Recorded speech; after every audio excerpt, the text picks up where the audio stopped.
Tom, thank you so much for speaking to us today. I can't possibly imagine what it's been like for you over the past year. Can you tell us, can you give us any idea of how you've coped? Well, the past year has kind of been a succession of just coming to terms with massively different things. I mean, obviously my life is completely and utterly changed in the matter of at one night. It's just been support and family and friends that have really pulled me through and are still pulling me through this, and nobody's given up on me for a second throughout this whole thing, so it's been fantastic in that way, but obviously still really painful. Today was obviously a really huge day for you. Yeah. Justice Jeffrey Nettle has sentenced Adrian Bayley to life, but with a 35-year non-parole period. What's your reaction to that? Do you think it's enough? I don't think anything's enough. I can't think of a worse person than that man, and I wasn't expecting anything else. I wasn't expecting the judge to hand down life without parole, simply because people had told me this wouldn't happen. I certainly don't think the sentence for rape charge was enough at all, given what this man has done in the past. I think that 15 years is a disgrace, considering the maximum penalty for rape is 25, and I don't know what the maximum penalty is for if it's not for that man. I don't know who else could fit the bill of a maximum sentence for rape than Adrian Earnest Bayley. Part of the reason why the judge said he gave the sentence that he did was because he said that Bayley expressed some degree of remorse. What did you think about that? I mean, did you think he was remorseful, and did you think that it mattered? No and no. I don't see how he was remorseful. I don't see how a man who continually does the same thing over and over again can be considered remorseful. No, I don't think it matters at all. Like, if it would matter in maybe some cases, but not in the case of a serial offender, not in the case of somebody who keeps doing it over and over again.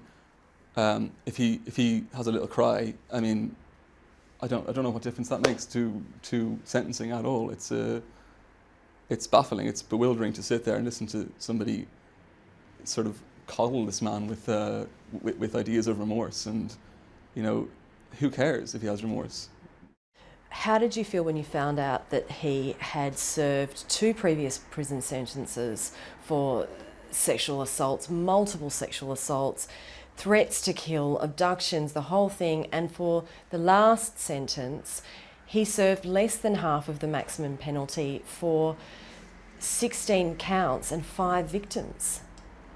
I felt furious, and I'm still furious at it. Whenever I hear anybody say it, whenever I read it, my blood boils, because it sends a disturbing message.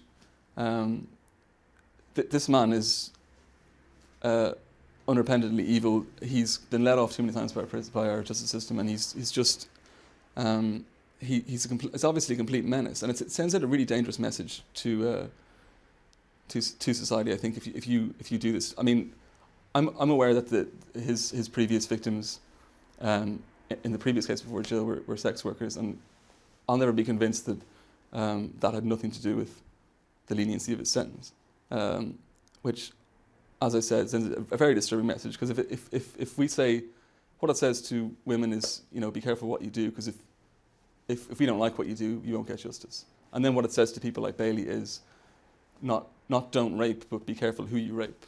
Do you think that the justice system failed your wife and yourself? Yeah, absolutely. Of course it did.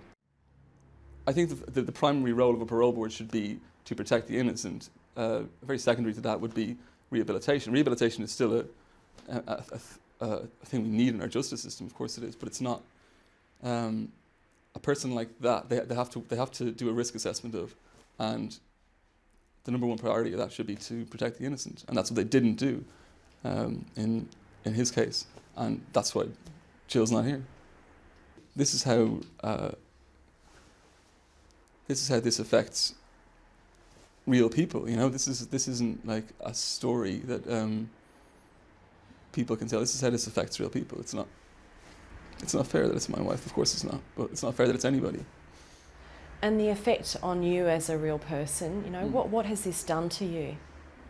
I mean, there's thousands of things. I mean, I could dip into. It's made me extraordinarily angry, really fearful. I mean, and that's the worst thing for me, because the way Jill and I lived was very free of that. We trusted people that we met, just because I think that's a good way to live. You know, just because you can be open with people and you can be honest with people if you're like that. And I think that's been ruined for me, and I think that's the worst part of it. It's just not being able to be myself anymore. Now, just casting your mind back, before the reasons that we're here today, to Jill. If I was to meet Jill, say 2 years ago, what sort of person would I have met? You would have met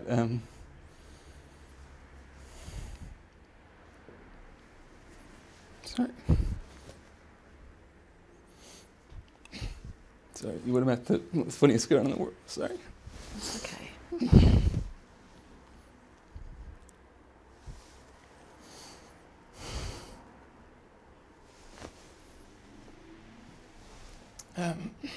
Excuse me.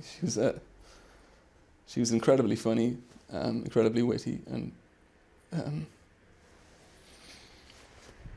just so smart and intelligent that she just brightened up any room she was in. It took ages to kind of separate